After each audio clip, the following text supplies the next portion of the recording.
तो हमेशा मैंने एक तनकीद की है, एक नसीहत दी है कि सिटीजन को न्यूज़पेपर ऑन डेली बेसिस पढ़ने की आदत डालना चाहिए।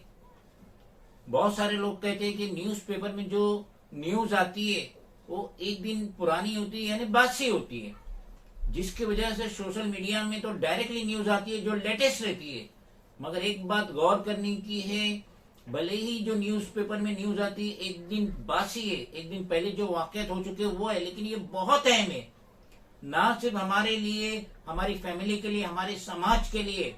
न्यूज़पेपर पढ़िया कीजिए। तो ये 8 अप्रैल 2023 एक बहुत ही कारामद न्यूज आई है टाइम्स ऑफ इंडिया में, जो आपकी स्क्रीन पे है। गवर्नमेंट ने महाराष्ट्र एकनाथ शिंदे की हुकूमत ने अगर अपने दौरान हुकूमत कोई अच्छा काम किए अकॉर्डिंग टू माय ओपिनियन, तो वो ये न्यूज है। एक जीआर पास हुआ है 6 अप्रैल थर्सडे 2023, जिसमें बताया गया है कि जो महाराष्ट्र के यतीम है, ऑर्फन्स है, जिनके माँ बाप का इंतकाल हो चुका है, और वो बच्चे अपनी जिंदगी की 18 साल पहुंचने से पहले अगर उनके वालिदैन, उनके पेरेंट्स का इंतकाल हो गया है, तो गवर्नमेंट महाराष्ट्र 1% रिजर्वेशन रख रही है एजुकेशन में और गवर्नमेंट जॉब में इन यतीम बच्चों के लिए। तो यकीनन हमारी फैमिली में, हमारे नेबर्स में, हमारे जान पहचान में ऐसे बच्चे होंगे जिनके वालिदैन गुजर चुके हैं। तो ये जो जीआर आया है गवर्नमेंट महाराष्ट्र की तरफ से, Eknath Shinde chief minister of Maharashtra government, ये बहुत ही अच्छा जीआर है। और मजीद क्या जानकारी है मैं आपको बताता हूं।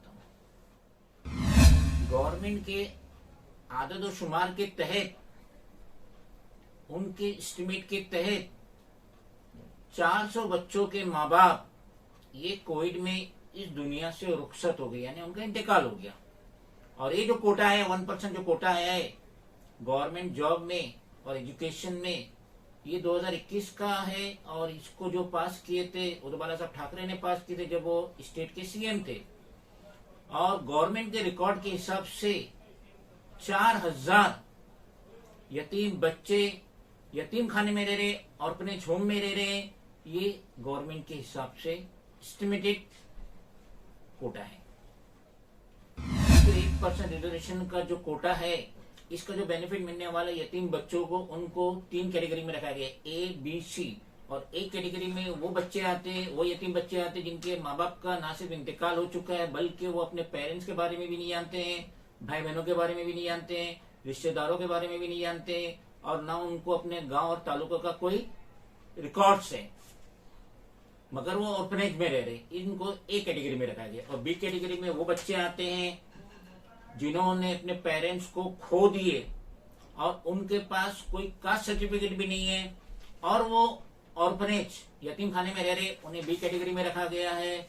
और बच्चे, children who lost both parents before turning 18, ऐसे बच्चे जो 18 साल की उम्र में पहुंचने से पहले अपने माँ बाप को खो चुके हैं, but were brought up by relatives specially paternal, will fall under C category. मगर उनके रिश्तेदारों ने लेकर आके ऑर्फनेज में रखे, या कोई भी मुंह बोले माँ बाप बने, तो उनको सी कैटेगरी में रखा गया। तो इस तरीके से गवर्नमेंट महाराष्ट्र ने ये यतीम बच्चों के लिए 3 कैटेगरी का कयाम अमल में लाया। गवर्नमेंट जीआर में बताया गया है कि जो यतीम बच्चे हैं इनको ट्यूशन में रियायत मिलेंगी, एग्जाम फीस में रियायत मिलेंगी, और एज में भी रियायत मिलेंगी, जैसा कि शेड्यूल्ड कास्ट के बच्चों को मिलती है। मगर सी कैटेगरी के जो बच्चे हैं उनको एजुकेशन में रियायत मिलेंगी, मगर उनको गवर्नमेंट जॉब जो 1% कोटा रिजर्व किया गया है, ये सी कैटेगरी के बच्चे उसमें फिट नहीं बैठेंगे। जीआर में बताया गया है कि यहाँ पे कोई कास्ट का, कोई मजहब का कोई मसला नहीं है, लेकिन जो बच्चे, ये यतीम बच्चे, इनको सर्टिफिकेट लेना पड़ेगा, जैसा कि ये कंपलसरी मैंडेटरी है, सर्टिफिकेट लेना मैंडेटरी है। अगर ऑर्फन्स इंस्टीट्यूट का है, दे can apply through the superintendent, वो अपने सुपरिटेंडेंट से अप्लाई करके सर्टिफिकेट ले सकता है।